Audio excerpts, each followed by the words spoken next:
contribute.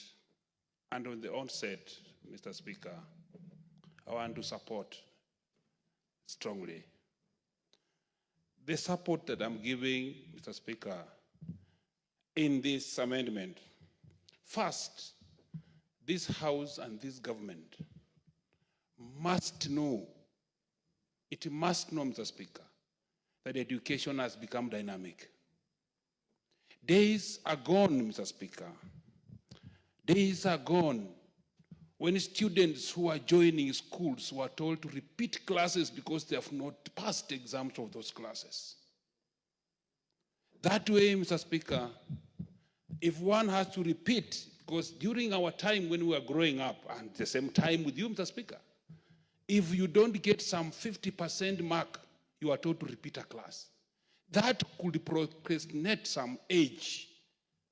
Right now, the new systems, the dynamic systems, Mr. Speaker, now is that a child does not repeat a class.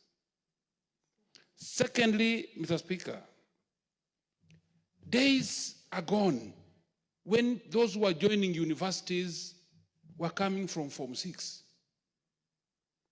Form 5 and Form 6 was some also added years. So people are joining universities when they were out of the age above 18. Currently, Mr. Speaker, going by the 844 system, Mr. Speaker, you find a child who has not repeated a class doing his Form 4 or half Form 4 at the age of 16. But Mr. Speaker, this amendment has come right in time. Right in time. And I want to commend the Member of Parliament for bringing this very well. The only very urgent thing, Mr. Speaker, that we need to put into consideration as HELP, Higher Education Loans Board, must also consider is timely funding.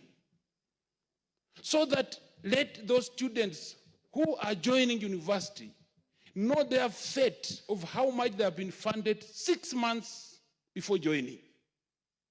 So that, Mr. Speaker, the same students can now appeal.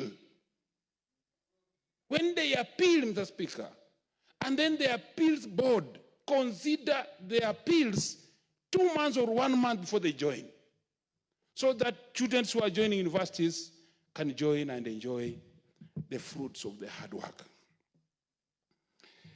Mr. Speaker, we also must talk of adequate funding.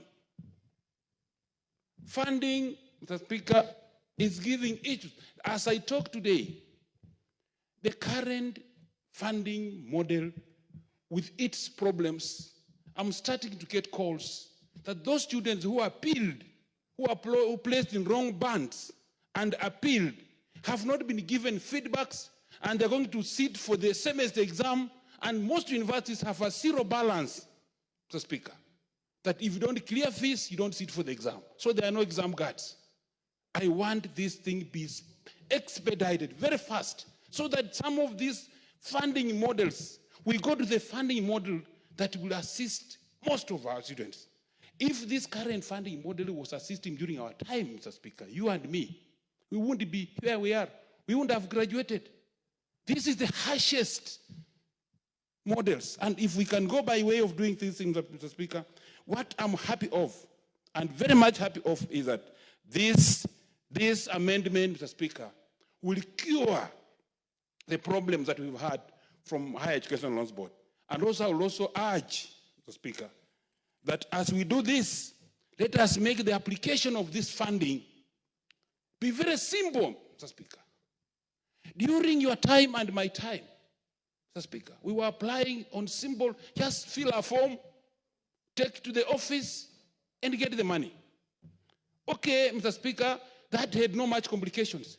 Currently, Mr. Speaker, the system of application, which is very digital, some students go to the cyber, and the man in charge of the machine operating the cyber fills general information for every student, generalizes out. So let also go, Mr. Speaker, to see even how the application system is made. Let us also go in line. If we can come to the simplest method of application, even, Mr. Speaker, we know that these students stay with us. They stay in locations. Let the chief sign a form and that is all. If we go to that system, the Speaker, we shall solve the problems. Every child in this Kenya has a chief or assistant chief and a DO. If the signature is enough, the Speaker, we shall solve the problems. Otherwise, I support the bill, and the Speaker, thank you for giving me this time to represent this and represent the people of Kabuchai in this House to talk about this bill. Thank you very much, the Speaker.